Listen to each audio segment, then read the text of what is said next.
बहादुर बेटी। मिस्टर राजेंद्र शर्मा पिछले 5 सालों से अपने बड़े से मकान में अपनी बेटी के साथ हंसी खुशी रहते थे। उनकी उम्र अब 60 को पार कर चुकी थी और बेटी प्रिया अब 28 की होने को थी। उम्र को ध्यान में रखते हुए बेटी ने उनका सारा कामकाज अपने कंधों पर ले लिया था। प्रिया अपने हर काम में बहुत अच्छी थी, जितने अच्छे से वो अपने पापा, घर और उनके कारोबार का ध्यान रखती थी, कोई और शायद ही रख पाता। अगर राजेंद्र जी को कोई बेटा होता तो वह भी नहीं। इन बाप बेटी का रिश्ता बहुत ही प्यारा था। बिना बाबा के प्रिया को नहीं चलता और बिना प्रिया के उसके बाप का किसी काम में मन नहीं लगता। कभी कभी ऐसा लगता जैसे राजेंद्र जी प्रिया के बाप नहीं, उसके बेटे हैं। प्रिया की हरकतें ही कुछ ऐसी थी। बाबा को सुबह जल्दी उठकर ज़बरदस्ती वॉकिंग के लिए भेजना हो या छोटे बच्चों को जैसे दवाइयाँ पिलाते हैं वैसे ही पापा की दवाइयाँ उन्हें खिलानी हो, प्रिया का बर्ताव अपने बाबा के साथ बिल्कुल वैसे ही था जैसे कि माँ का अपने बच्चे के साथ होता है। प्रिया के बाबा भी कुछ कम नहीं थे। जब जब प्रिया उन्हें दवाई खाने के लिए देती तो आधी दवाई खाते और आधी दवाई छुपा लेते, लेकिन प्रिया की नज़रों से बच नहीं पाते। फिर वह उनके सामने खड़ी होकर सारी दवाई उन्हें ज़बरदस्ती खिलाती। रात को प्रिया के सोने के बाद चुपके से किचन में जाकर फ्रिज से मिठाई चुराकर खाना।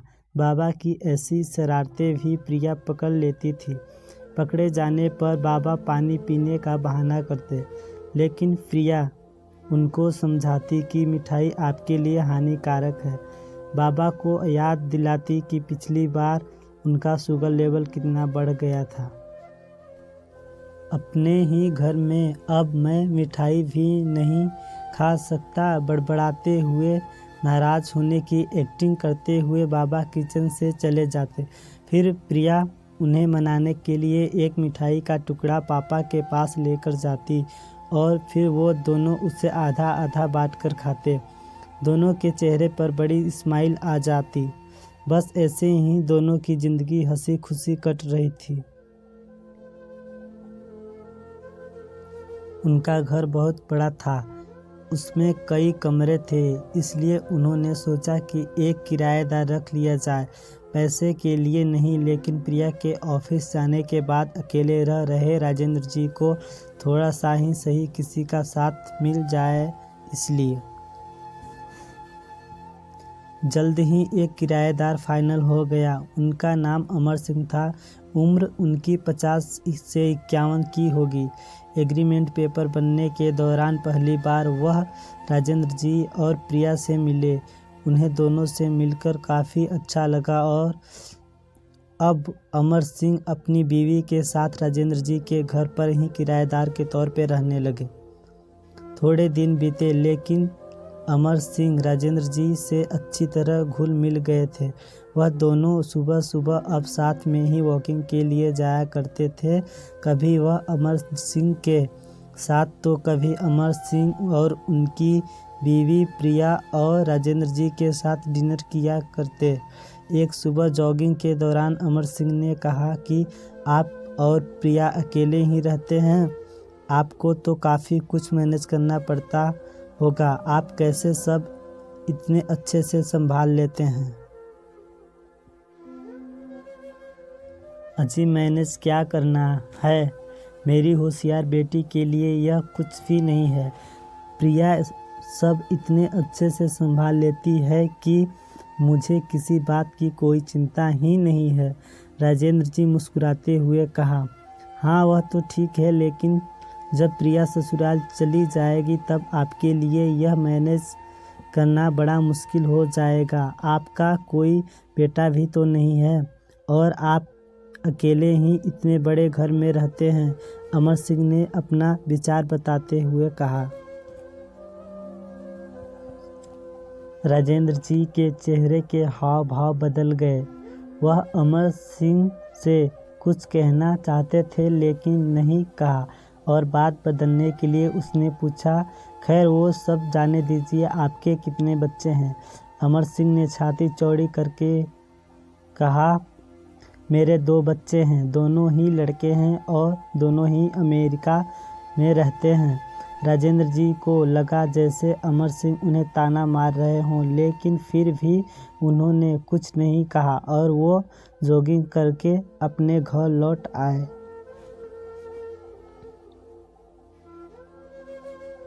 कुछ दिन बीते। राजेंद्र जी ने अमर सिंह को अपने साथ खाने के लिए बुलाया क्योंकि अमर सिंह की पत्नी किसी काम से बाहर गई थी और वे अकेले थे। अमर सिंह, राजेंद्र जी और प्रिया डाइनिंग टेबल पर बैठकर खाना खा रहे थे। पहला निवाला खाते हुए अमर सिंह ने खाने की तारीफ करते हुए कहा, प्रिया बेटा, तुमने आज खाना बहुत अच्छा बनाया है। राजेंद्र जी ने गर्व महसूस करते हुए कहा, हाँ, मेरी बेटी बहुत अच्छा खाना बनाती है।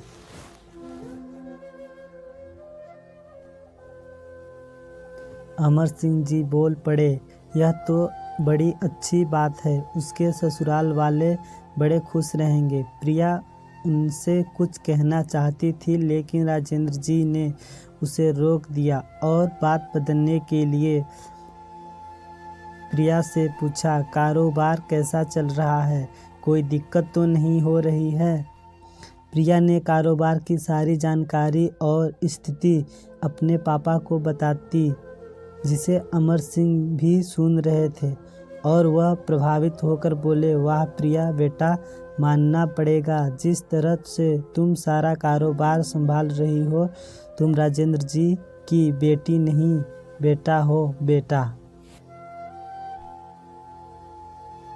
अब राजेंद्र जी से ना रह गया। उन्होंने कहा, पता नहीं क्यों आप सभी लोग बेटी को बेटे के साथ कंपेयर करते हो। ऐसा एक भी काम या एक भी फील्ड बताइए जिसमें बेटियों ने अपना नाम न बनाया हो।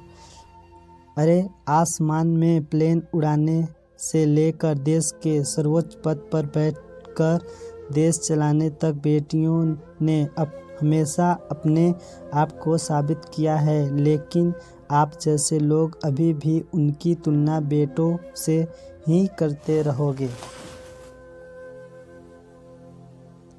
होते होंगे बेटे सबके लिए ज़्यादा इम्पोर्टेंट, मेरे लिए तो मेरी बेटी ही सबसे बढ़कर है और मैं यह फ़ख्र से कह सकता हूँ जो मेरी इस बेटी ने मेरे लिए किया है। जितना प्यार मुझे दिया है उतना दुनिया का कोई भी बेटा नहीं दे सकता। चलिए मैं आपसे ही पूछता हूँ, आपके 2 बेटे हैं ना, बताइए तो साल में आपसे कितनी बार मिलने आते हैं? अमर सिंह जी, दुनिया बदल चुकी है, अब आप भी बदल जाइए। बेटी को बेटी ही रहने दीजिए, उसे बेटा बनाने की कोशिश मत कीजिए।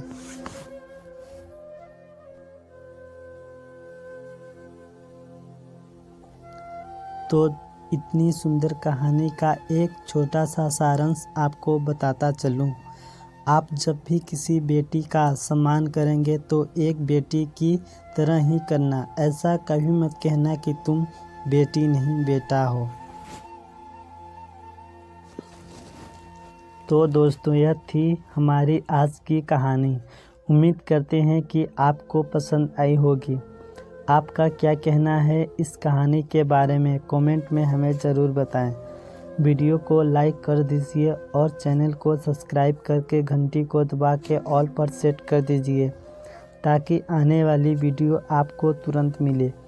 मुझे दीजिए अगली वीडियो तक इजाज़त, तब तक के लिए धन्यवाद।